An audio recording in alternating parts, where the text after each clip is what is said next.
所以呢，当机会来的时候，要赶快把握住。人生中有很多的时候是流逝无味，无谓的一些机会，所以机会流逝不再回头，所以求主帮助我们。那到底什么样的机会我们要留住？我们要留住。外面的机会不外乎就是享受名利和地位，但是主的机会就是永生生命有丰盛的生命的地方。求神帮助我们抓住应许和把握机会。我们来看一下我们的圣经，在创世纪的第32章，创世纪的第32章，我尽量鼓励弟兄姐妹用圣经来翻圣经，翻圣经。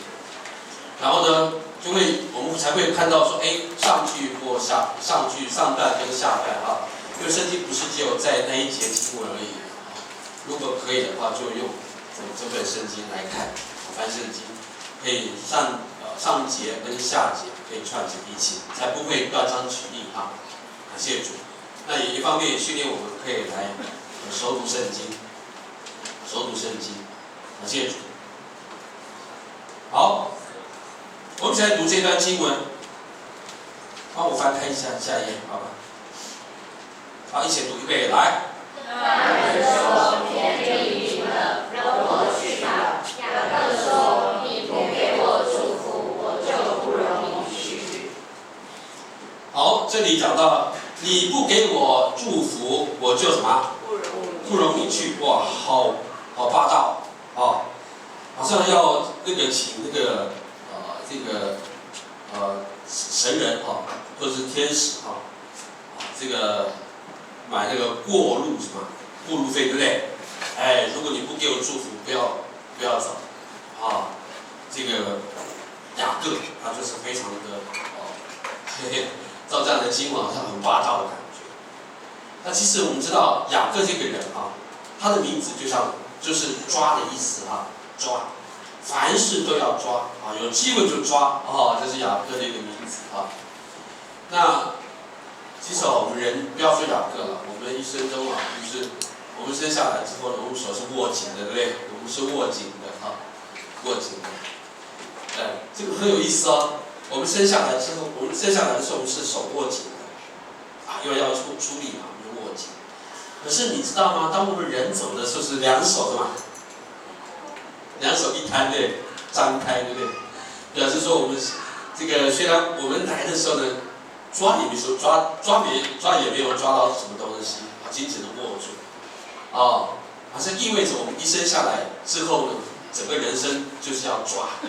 可是到头来，我们要洗了地上的劳苦，洗了我们地上的气息的时候呢，那一刻我们是两手一摊，什么东西都没办法带走，这是人的悲哀所以雅各他的名字是抓，所以他从两件事情可以看得到他是怎么样的一个人。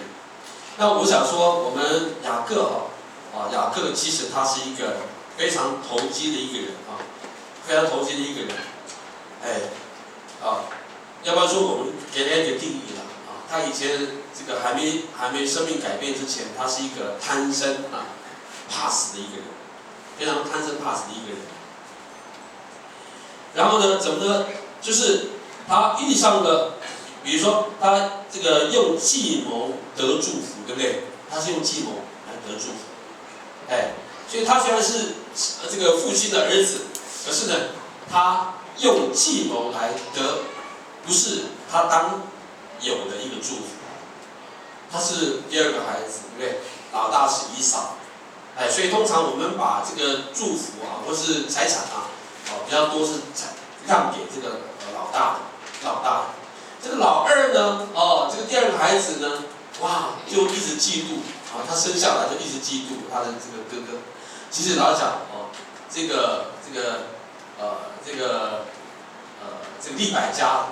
利百加生以扫跟雅各的时候呢，他们俩究竟是怎么生下来的？可以告诉我吗？如果你们读圣经的话，是哥哥对不对？哥哥先生下来对不对？然后呢，弟弟怎么样？抓住他的脚出来的，是抓住他的脚出来的。所以呢，他们原本是双胞胎，对不对？可是呢，他是次序上面不这个，所以呢，我们讲说，即便这个老大哈，这个孩子哈，一个是壮的，一个是比较瘦的。可是呢，瘦的比较早点出来，那个叫做大的，对不对？应该是这样子。我们次序是这样子，所以次序是很要紧的，弟兄姐妹。所以人的伦理哈，一碰到这个次序的时候呢，我们要就放下来，不是因为你力量大啊，不是因为你力量大，你知识高啊，所以我要做老大啊，不是这样子。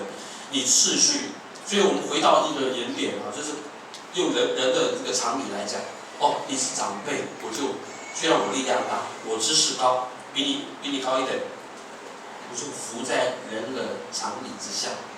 这个很重要，弟兄姐妹。所以我们平常小时候，我们对老师啊非常的尊重啊。哦，我看到老师的时候呢，我说老师好，哎，这个走在路上也是啊，老师好这样子，哎，那我不知道现在还有没有老师好？你想，你们小朋友在学校里面看到老师的时候，好像风一样哦，好像风一样走过去。哦，有礼貌的孩子，如果家教好一点啊，父母有教一下的话，哎，小孩子还会点一下，头一下。跟老师啊，或谁啊，长辈点头啊，这样子。所以人的常理啊，所以呢，我们看到这个以扫跟雅各啊，他们是个双生的，不过是次序上面不同啊，是先以扫先出来，后来雅各才抓得住他的哥哥的脚出来的，这样子。所以他一生中都是抓这样子。弟兄姐妹，你有没有抓的那个本性啊？好，一有机会就赶快抓，对不对？我记得我在神学院的时候呢，记得在神学院，我看到路上因为我跟一个神学院有一个同学在路上看到1000块，我第一个发现哦，这个1000块啊！哇，另外一个同学就马上就眼睛一亮，哎，他就伸手去拿，伸手一拿。拿之后呢，果然是1000块。弟兄姐妹，哇，1000块是谁的？就变谁的？是他的，对不对？因为他先拿的嘛。我发现还不够。他拿的时候呢，我到后发现，但是他先拿就归给他这样子。所以弟兄姐妹，求神帮助我们啊！我们好处，我们就常人的我们自然人的这个态度，就是我们一看到好的时候，一看到机会的时候，我们就去抓，这不是不好啊。这个人要有企图心嘛，从人的这个自然人的角度来看，其实这个是无可厚非的。但是如果从属灵的生命来讲，如果你是信了耶稣之后，所以当时我看到我的同学这样子，是我发现的嘛，他这样伸手比较快，一伸手去拿这样子，我当时有点不太服气啊。可是我想一想，哎呀，他比我更需要，所以呢，我就让给他他也没跟我讲说要分给我就让他。所以这是人的本性。弟兄姐妹，你知道有一次如果我在路上有一次我在路上的时候看到一个包包，一个黑色的一个很厚的一个包包在路上。那当时我在开车的时候，我看到一个包包在路中间一个小巷子跟路中间这样子。我在想，这个包包是什么东西啊？我就把车子开过去，然后把那个包包拿起来，我就打开了里面的包包，有台币1000块，好几千块就是台币啊，然后卡片好几张好几张的一些刷卡的卡好，那另外一个是还有好几张的美金，美金至少要20块，好几张20块好几张的那个美金这样子，哇，我就想到说。哎呀，我在做神学生了，我多需要啊！我看到这些花花绿绿的这个钞票，我心里面就有一个歹念，想要占为己有。但是我当时是神学生我是准备要做牧师传道人的一个人，所以我心里面就放下我自己。于是呢，我就照着这个身份证里面的地址，我就去找一个施主。然后呢，我当时我敲他们家的门的时候，他还莫名其妙，他以为我是谁呢？那我就跟他讲说，我捡到你的包包的时候，他很怀疑他是很怀疑所以弟兄姐妹，我们的残忍就是有好处我们就抓，这时候不好，当然很好啊。可是你生命改变的时候呢，你要想说是出于神的还是出于人的，我们要自己来思考这个部分。好，这个雅各呢，用计谋来得祝福，什么祝福呢？他用对不起，谢谢。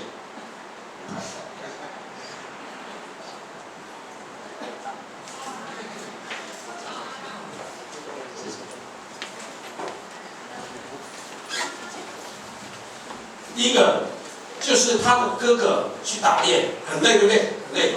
然后在回家的时候呢，喘呼呼的这样子，然后就对这个看到这个弟弟在煮红豆汤，对不对？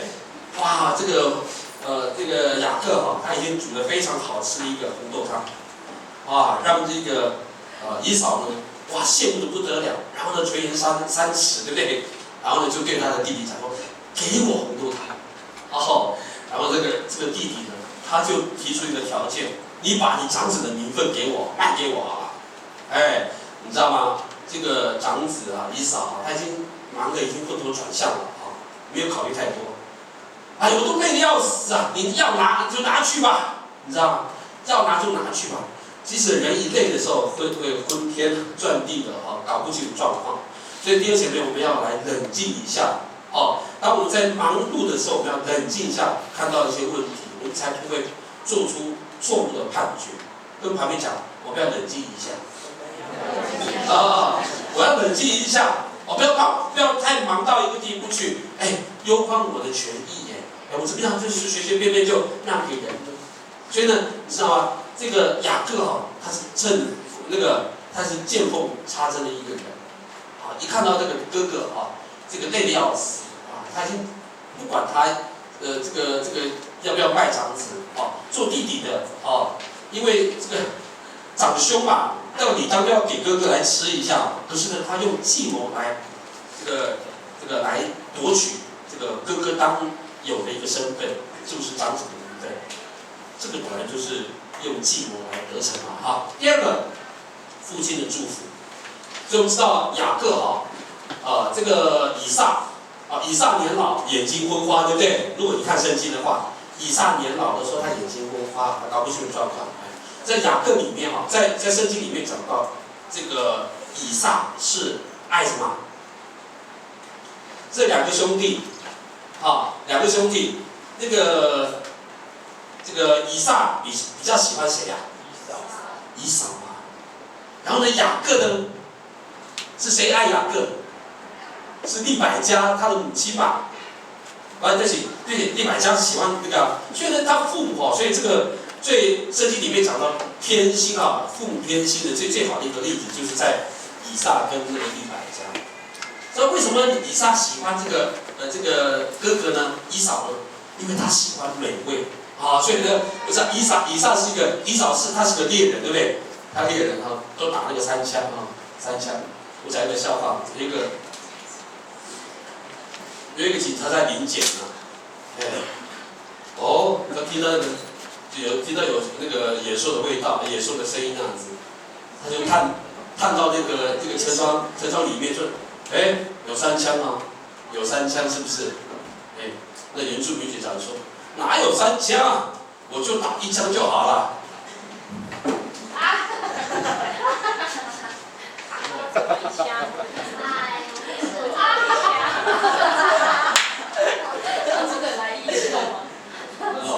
我说好冷冷气不要关太冷的话，所以呢，打3枪，那原住民猎人讲说，警察先生，搞不清楚，我只有打1枪就打到了，怎么会打3枪呢？好吧，感谢主所以呢，等一下，笑一下所以呢，这个以扫是个猎人，他喜欢打猎，对不对？父亲很喜欢野味，所以呢，每一次打野味的时候呢，这个以扫顺便帮父亲煮一道非常美的一个佳肴，所以很得父亲的喜欢可是呢，雅各做什么呢？他在家里面常常是陪在妈妈的身旁要不然就是套一句那个古人的，就是他可能是琴棋书画，对不对？这个还有一个他还有这个学一门一个功夫，就是绣花针，他会绣花，我也不清楚了啊。反正他比较是在里面啊。好，所以呢，这雅各就是雅各这个以扫这个以扫他是得这个父亲的这个祝福。有一天这个以撒连老公眼睛昏花，这样吃美味。他说：“哎呀，我说都快死了在我死之前我要为你们祝福，我要为你祝福。”这是对着对着以扫讲。所以以扫就赶快准备一下家伙然后赶快去上山打猎，然后这个消息呢，就从这个他的妈妈就是利百加这个传到这个雅各的耳朵当中。你赶快去因为你爸爸准备要给你哥哥以扫来祝福。你赶快现在就找我的方式来做，你赶快去这个装扮一下在身上钻一下，因为他身上没有像他的哥哥一样长毛他哥哥是以扫身上就很多的毛所以雅各他就是皮肤比较嫩一点所以赶快装扮一下。于是那个利百加也从中协助，注意到他父亲他先生最好的最喜欢的那个以扫做的那个佳肴美味。这样子，然后呢，就他的父亲，他的父亲就趁着那个以扫还没有来之前，然后呢，雅各就从中来端起那个野味给他，然后就为雅各来祝福。这也是用计谋来得祝福的。所以雅各他是一个贪生他是非常的这个贪爱这个祝福和贪爱这些利益的一个人他就是老旧的生命依然存在，他做什么一定要有代价一定要有报酬。可是呢，当面对一些问题的时候，或者灾难的时候，他是一个这个推卸，他是一个逃避的一个方式，他是这样的一个人。弟兄姐妹，所以呢，雅各看起来好像就是我们自己，我们老旧的生命跟我们自己老旧的生命是一模一样的。弟兄姐妹，求神帮助我们。所以我们把这个，如果我们看这个创世纪的第32章在之后你会发现说，这个雅各他真的是一个贪生怕死的一个人。好，我们先讲一下第一个老我雅各帮我翻开下面老我雅各凡事都要抓要拿所以弟兄姐妹，好不容易我们先来看这段经文这段经文讲什么呢？因为他跟神人嘛你知道当时他离开他的他离开拉班他的岳父家家的时候，他两手就是已经就是非常的富足带走拉班一切的家养的就是从拉班里面因为赚钱就是为他们的奋斗来牧养然后很多的一些牛羊牛群就归于自己这样子他非常的富足，离开他的岳父家里面去，岳父家里面去，然后呢他要去哪里呢？就要回到迦南地迦南地是他的老父亲的故居老父亲的故居这样子，也是上帝所应许亚伯拉罕的那块土地上面去。所以呢，第二姐妹，她在前往迦南地的路上面去又要去见以扫要去见以扫。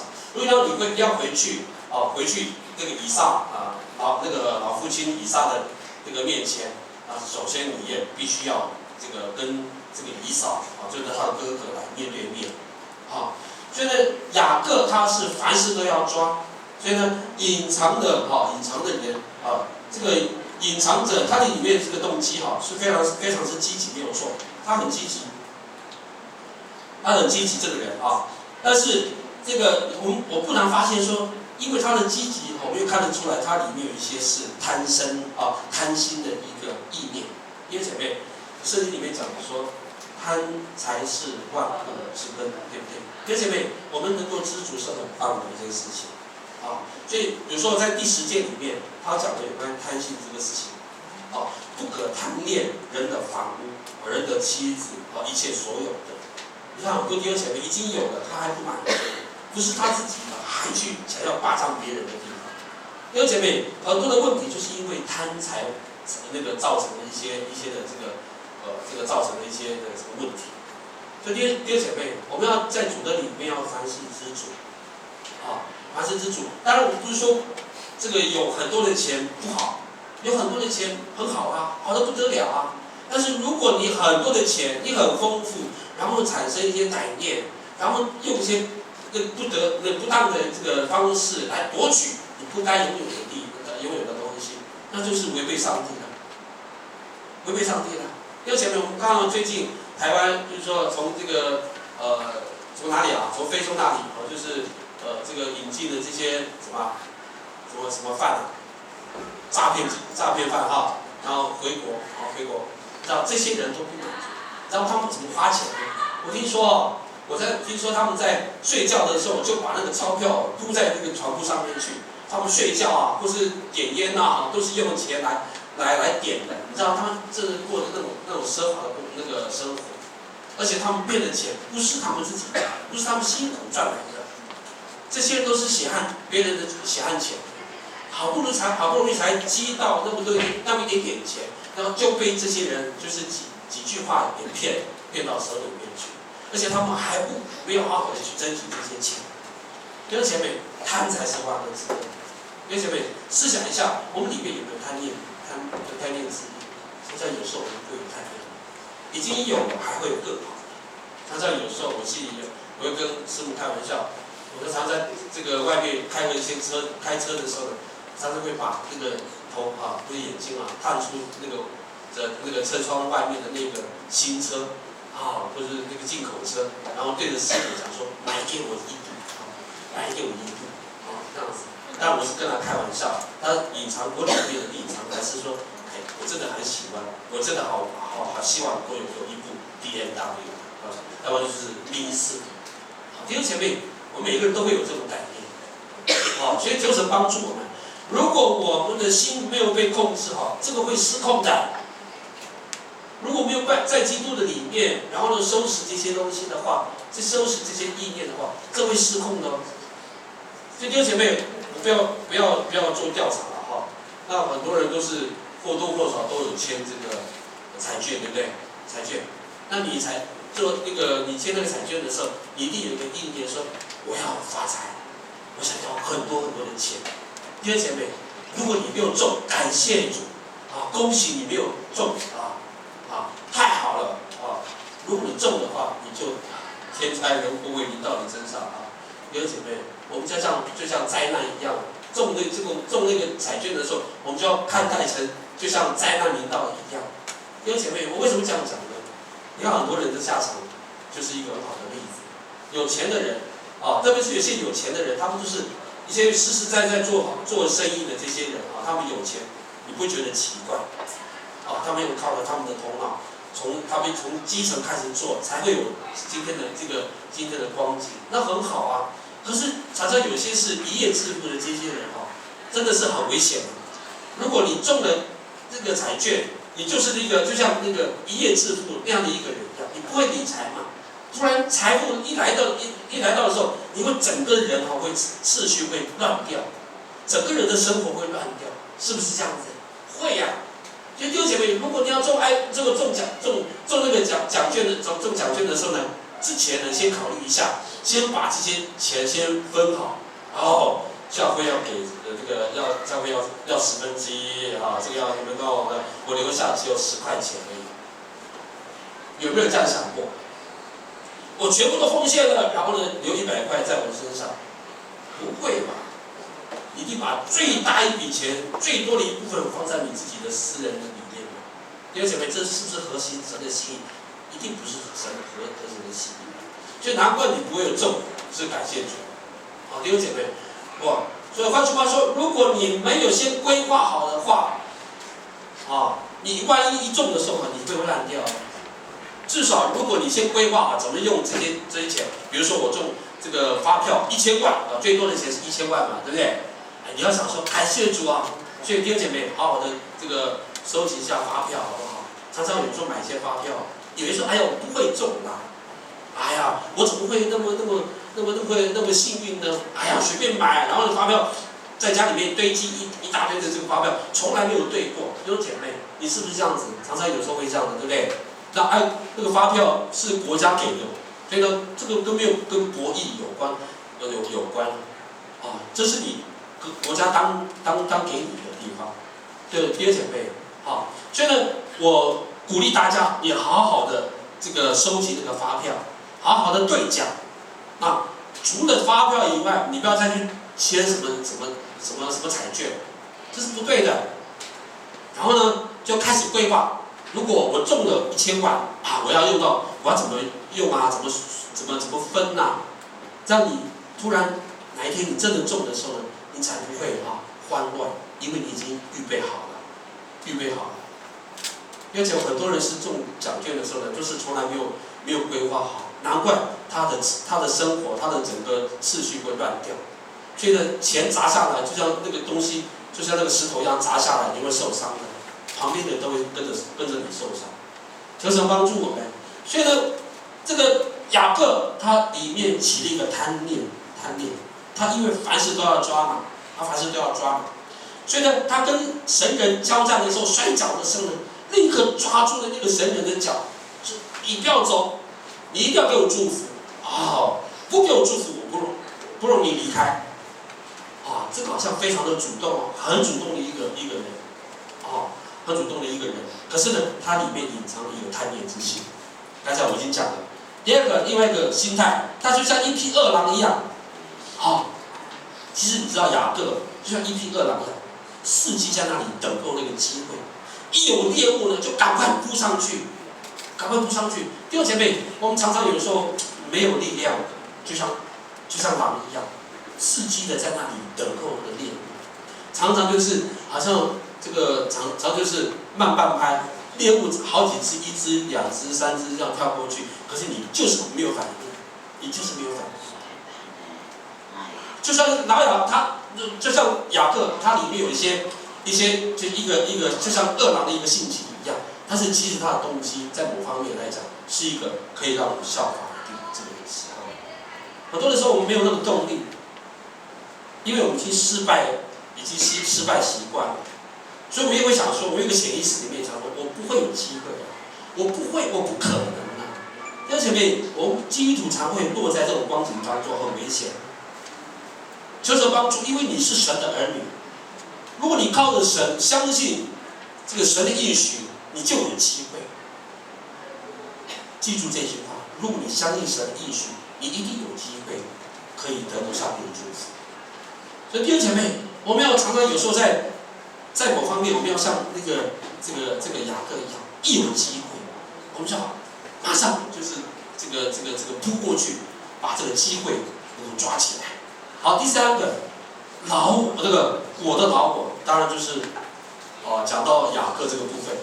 雅各其实就像一面镜子一样，他就像一个投机的分子，对不对？投机分子然后呢，机会主义者。如果你在查那个什么叫做机会主义它是一个投机非常投机的意识的这个，我们来读这一段好不好？大家一起来读一遍，来。投机主义是有意识的策略或行为，利用形式来自立非己。好，弟兄姐妹，想到这个定义，把这个机会这个主义，或者是叫投机主义这个部分，用这句话来定义的话，弟兄姐妹，我们有没有看到我们自己？常常有时候我们看到我们自己的这个性子一样，我们一有机会，我们用一个非常的投机的这个一对自己有利的，我们就马上去抓起来，这样子。像台湾的政客，不就是这样子？你看台湾政治朝野两党从来没有一个是非常的忠实的，就像国民党还有一个本土派的，还有什么这些，民进党也是一样什么基本教育者什么的温和派鹰派什么的弟兄姐妹，我们都会自己设一个坎，一个分际所以我们都一对我们有利的时候，赶快靠过去那个现在换党执政了，赶快靠过去所以呢，你知道吗？以前在国民党当政的时候，这个就敦促就恭维这个国民党的一些的党政，然后呢，换民进党的时候呢，就赶快恭维这些另外一个党，这叫投机分子。各位姐妹，这是我们老我的生活。下一页。那我们也要采取行动，采取主动。如果我们采取主动，得祝福也需要主动，不就是这样子的吗？所以呢，当雅各抓住这个神人的这个脚的时候呢，不容易走，你给我祝福吧，不然就别想走。弟兄姐妹，雅各把他的整个家产、他的仆婢、他的妻子分成2大队，对不对？因为要去见要回家嘛，要回家的时候要去见那个以扫的面，所以呢，他很怕他哥哥，他就是因为当时怕就是贪生怕死，所以才会离开离开我们说的离开故居，然后呢然后呢逃到拉班那里就是利百加的这个故乡那里，就是因为贪生嘛。结果呢，到头来准备要回家要去见以扫的时候，他还是要露出贪生怕死的那个性质，把他的家产家业分成2大队，都前面走。你如果万一我的哥哥发疯了要杀戮的话，先死的就是你们这些人可是都把他们先打发过河那边去，唯独他一个人在那里在那里就是贪生怕死的最好的写照。然后你没想到，是吧？当中那个那一夜有个神人与他开始交战，开始在哪里摔跤。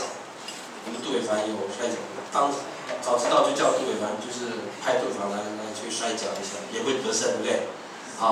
所以呢，他就得胜了。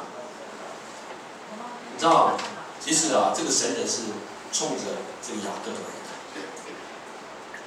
还记得那个地方那个地方是神的殿，是伯特利，是他在逃离他哥哥的时候曾经落脚的那个地方，有一个天梯，看到天使上来下去下来的那个地方，那个叫比努伊勒，这个叫比努伊勒。弟兄姐妹，所以求神帮助我们。所以呢，当时他是一个贪生怕死的人，你给我祝福，不然不许你走，不许你走。他产生主动的性格，好，所以呢，雅各但是他为什么给他祝福呢？刚才已经讲了，他这一次他去见他的哥哥，对不对？因为他哥哥要杀他嘛，所以呢，他如果求天使或求神人，如果你是雅各，你最想求的是什么？如果你是雅各，因为你逃离你的哥哥的手，如今你要去见他的时候，你最想求的是什么？可以保全生命，对不对？因为我的哥哥要杀我嘛，我哥哥要杀我嘛。其实每一个人他就有本能如果当他碰到患难的时候，他最先求的不是家财万贯的，不是就是名利享受，一定是先保命要紧。所以呢，所以我们想说，所以从他跟神人交战之后呢，他把那个名字，他把那个地名称之为比努伊勒，可以看得出来，那比努伊勒的这个意思就是我见到神的面，可以保全我的性命，这个意思是这样子。所以他得了确据。所以呢，当那个神人为他祝福的时候呢，也就是给他的生命有一个保障。弟兄姐妹，求神帮助我们。所以雅各得到了一个保障生命的应许。所以他回去，他见他的哥哥的时候呢，他就知道他的哥哥不会来杀他。弟兄姐妹，你最想求的是什么？是名利吗？是享受？从这个例子，从这个经文来看，你最想要求的，反而就是你的生命。Amen。很多人说，这些财物可以赚，失去了没有关系，我们还可以赚回来。但是如果你失去了永生，你怎么样都没办法赚回来。很多人都把生命都放在那个金钱、名利，一辈子都在你追求。可是呢，他最后见到的不过就是那个硫磺火湖的下场，很可怜。我们看到很多的有钱的这些人，如果早知道他们很有钱，造成他们这个孩子反目成仇，他一定不会想做一个有钱人。圣经里面讲说，你们既赚得全世界，却赔上了自己的生命，有什么益处呢？我们不要做赔本的生意，跟旁边讲，我不要做赔本的生意。我们既然来到了耶稣的面前，我们就要向耶稣求说：主耶稣啊，给我永恒的生命，这才是当务之急，这是你最需要的。有人赚了很多的钱，哇，想说以后我退休之后呢，我可以去美国，去这个加拿大，去英国，去欧洲各地环游世界啊，讲很多啊。等他退休之前就被诊断啊，头上有脑瘤，化验之后是急性的、恶性的，没有多久的时间就要离开人世，有什么意义？很多的例子不就是这样子吗？弟兄姐妹，很多的时候，我们最需要的，反而是我们有一个健康的身体。我们今天很多的文明病，最多的是没办法睡好觉，对不对？很多的文明病是没有办法睡好觉，要吃也没有办法吃，要喝也没有办法喝。有些人得鼻咽癌，然后呢，这个吃喝东西啊，就像那个热锅一样烫，不知道怎么咽下一口气，可怜呐，可怜呐！弟兄姐妹，我们要知足啊！跟旁边讲说，你要知足啊！你有健康的身体，你就要知足。也许我们不是很有钱，但是能够有健康的身体多好啊！我发现，其实我当我生病的时候，你知道，当我生病那个时候，我讲一段话都要分好，要花很长的时间。我记得我第一次到外面去讲道，因为有教会请我讲道，我在那里讲道的时候呢，我几乎1/3的讲道都是这个1/3哦，我在讲道里面的内容1/3是这个那个，你知道我真的很头痛。所以呢，我看到那个台下的一些弟兄姐妹，我说我们教会弟兄姐妹，你们还可以接纳我。我到外面去讲道，这些人就在想说，这样的人还可以做传道人，这样的人还可以讲道。弟兄姐妹如果不认识我的话，所以弟兄姐妹那时候我真的发现说，原来身体好是多么宝贝不得了的一件事情。很多的时候，我们太忽略我们有一个健康的身体那个可贵。我们觉得好像有一个健康的身体是一个理所当然的。弟兄姐妹，是吗？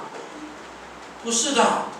如果不是神的恩典、神的祝福、神的保守，你会有健康的身体吗？不一定，也不一定。就算你健康的身体，你也不会好的生活。就是这样子。愿神祝福弟兄姊妹们。所以呢，你给我祝福，不让别走。所以雅各他抓住那个机会，因为他这个死亡临到他，危难临到他，所以他向那个神人讲：“给我祝福，不然我不容易走。”弟兄姐妹，所以呢，机会是难得的。每次来到主的面前，你就是要有一个心态：如果没有得到上帝的恩典，今天没有得到神的话，我不会轻易的就这样走。弟兄姐妹，于是呢，这个，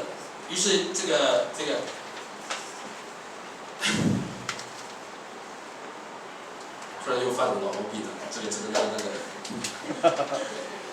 突然天使跟他讲说：“你叫什么名字？”嘿嘿嘿，天使跟他讲说：“你名叫什么？”啊，他就回答说：“哎，这个我名叫雅各。”啊，现在是这个天使啊，这是神人开始采取主动了啊。你名叫什么？我名叫杜伟凡，我名叫阿皮亚啊，名叫阿给啊，把名字都报起来了。以后你不要再叫我做阿给啊，以后你的名字不要再叫雅各，因为雅各里面有老旧天然的生命，那是过去。所以弟兄姐妹，很多人就迷信那个改名字，改名字。我觉得有些是名字是不好听的，不好听，那当然就是改名字也不错。陈水扁，哇，这个不太好听啊。以前的就如果用乡下人来讲，阿碧呀阿碧呀啊，这个蛮好听的啊，就是蛮顺口的啊。可是呢，换成国字之后呢，原来那么难听啊，改名字吧。啊，如果你要觉得你的名字不是很喜欢，你改名字没有关系。但是圣经里面讲改名字的含义啊，它的意义是不同的，它还有另外一个属灵的意义。以前彼得叫做什么？西门，对不对？西门啊，西门他是以前还没信主，还没看见耶稣，还没遇见主的时候，他叫西门，啊，就有生命。可是他生命改变之后呢，他的名字就叫什么？彼得。彼得另外一个名字叫什么？基法，换作什么？磐石，对不对？多属灵的意思啊！弟兄姐妹，所以呢，你要不要取一个属灵的名字啊？我的名字叫，我的那个占地名字叫做乐乐杜斯大，啊，如果翻成国字，乐乐杜子拉，乐乐杜子拉啊。可是这个也没有杜斯大嘛，都是大怎么去拼的啊？所以我每次要这个换成国字的时候，乐乐杜子拉或是杜斯拉。所以呢，我的意思说，其实这个圣经里面要改名字，都有它那个背后的属灵的意义。你的名字叫做以色列，今天的以色列就是这种典故来的。所以知道以色列是它的这个来由了吗？当雅各被称为以色列的时候，他这个人就从此生命就不一样。你看，我们再下去看33章、34章就看得出来，他去见他的哥哥的时候，见他的哥哥，他哥哥免他一死，然后跟他相合，对不对？跟他相合和好这个部分。好，等一下我们会讲到这个地方。所以呢，刚才明明是雅各先主动的，你给我祝福，不然不容易走。现在这个天使跟他讲，天使就采取主动，神人就开始主动。至少圣经里面另外一个意思，神人这个天使这神的使者就是神他自己。我真的也搞不懂，为什么又叫神人，又叫使者，或者是叫天使？其实，在圣经里面，如果它的含义里面，就这个神人是代表神的意思，代表神，因为他跟神人打那个摔跤的时候，你知道那个雅各就称之为我已经见到什么神的面。你看圣经里面，我已经见到神的面了，就在32章那里谈到，我已经看到神的面了。原来他交战的对象原来是神。通常我们看到神的时候呢，看到神的已经是一迷糊，对不对？有没有人看过神？有没有人看过神？看过神的人就不会在这里了，是不是？你看，还记得摩西吗？摩西不能够光用他的肉眼去看上帝，他是背着去来朝见上帝，然后呢，他整个脸有发光。如果我们没有对付罪，我们见到神，我们会被击杀，就是这样子。所以当时以前在圣殿里面来这个侍奉、来献祭的这些大祭司他们就是他们就要这个当班的他们轮流值班的他们什么一定要背后里面要系一个绳子，他们穿一个这个以弗德就是那个就像你类似那种马褂的那个衣服啊，胸前有12个这个钻石啊，就是代表各族，12个这个以色列各族这样子。然后呢，他去献祭之后呢，如果他没有对付罪的话，他如果说或者说他如果有罪的话，他会被击杀。那击杀之后呢，最后面的外面的人就要想说，到底有没有动静啊？如果没有动静，我们也不能进去，对不对？免得我们会被击杀。所以呢，如果没有动静呢，大概一脚就说，他已经被击杀了，所以他就开始把那个祭司啊拉起来，拉出来。所以弟兄姐妹，从来没有一个人可以见上帝，就像在圣经里面一样，如果有罪，他会被击杀。就雅各能够看见神，所以呢，代表他可以除灭，他可以活命，连看到神都不会死。那我面对我的哥哥，当然也不会死啊。他有这个确据。弟兄姐妹，以色列也就这样子。所以弟兄姐妹，以色列国，如果你去看以色列的历史，你就发现这个国家亡国2000年的时间，亡国2000年的时间，在1948年的时候呢，复国起来。你说可不可能？从来没有一个国家、一个民族能够在2000年的时候还可以复活。看见以色列，就看见上帝。弟兄姐妹，上帝会让我们活命的，上帝会让我们得生命的。所以于是呢，他就回去了，就见到了以扫。好，所以呢，第三个是神祝福之前当解决罪的问题。所以呢，他见了以扫，见了以扫，然后呢，就说，这些东西这是干什么用的啊？他还很客套，他说这是给我主人的啊，给我主人的才怪。那个以扫就说，我都已经足够了，我都已经够了吧？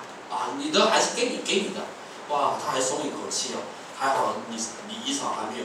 雅各以为说那个以扫就像他自己一样，什么都抓。以扫很大方，你的还是归给你自己，我已经足够了。所以以扫没有要他任何一点财产。所以弟兄姐妹，不但让他保命，还没有拿他任何的东西。弟兄姐妹，如果神应许我们的，没有一个人可以从我们当中里面夺走的。阿们。弟兄姐妹，很多人都对自己的信仰很多的怀疑，我不晓得。所以呢，既然如此，我们要大方一点。如果你给的，就有必什么给你的。很多的时候，做基督徒不要那么小气，常常领受恩典，主啊，你给我，在人的面前也是给我。如果可以给的人是个恩典的人。弟兄姐妹，如果你有能力，就算你没有能力，如果你听到人的需要，你给上帝的祝福。这个时候，我们做基督徒，不见得会学到这个功课。有一句话，施比受更为有福。你给别人，所以呢，当然我们在读书的时候呢，服务是吧？人生以服务为目的，对不对？然后还有一个是服务什么是资本？快乐。服务人是快乐之本，对不对？跟圣经里面讲的施比受更为有福，有异曲同工之妙，对不对？就是帮助，跟旁边讲握手说，我什么时候可以来服侍你呢？我什么时候可以来服侍你？真诚一点，就是帮助，让我成为一个真正的富裕主的人，更给出去的人。觉得他见了以扫，所以呢，一定要面对罪的问题。如果你要得祝福，你一定要先解决跟哥哥的问题。所以他说见了哥哥，弟兄姐妹，所以说你看他离开他的哥哥几十年，他在拉班那里总共20年的时间服侍这个拉结跟这个利亚，对不对？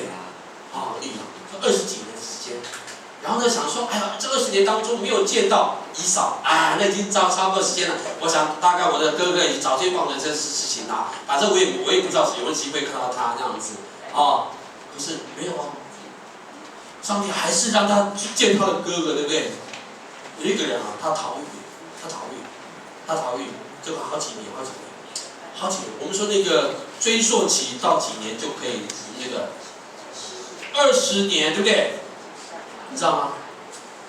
一个月之后呢，就已经过20年的时候，他这个通缉犯，因为通缉犯，再过1个月之后呢，他那个通缉的这个力就会消失，对不对？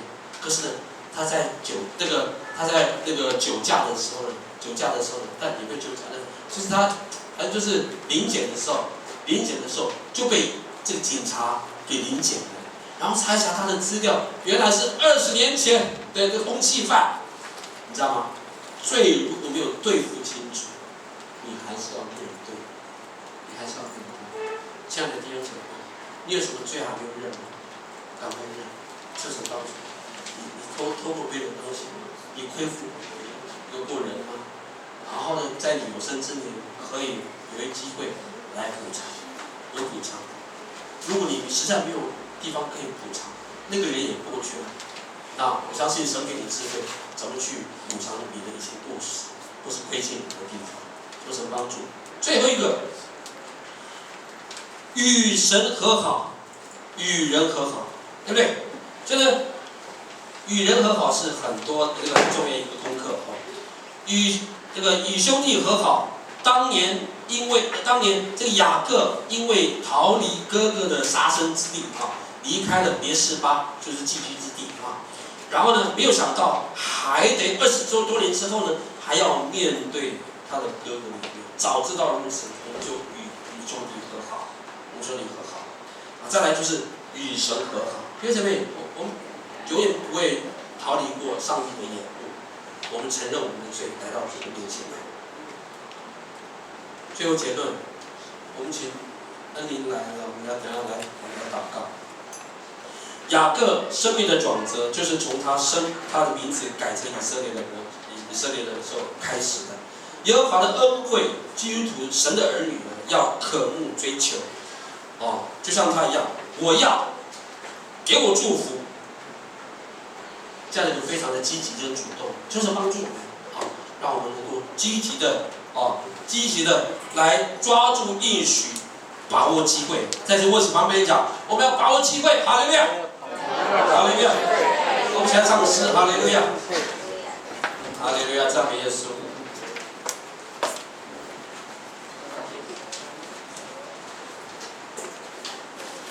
我们一起来唱首诗歌。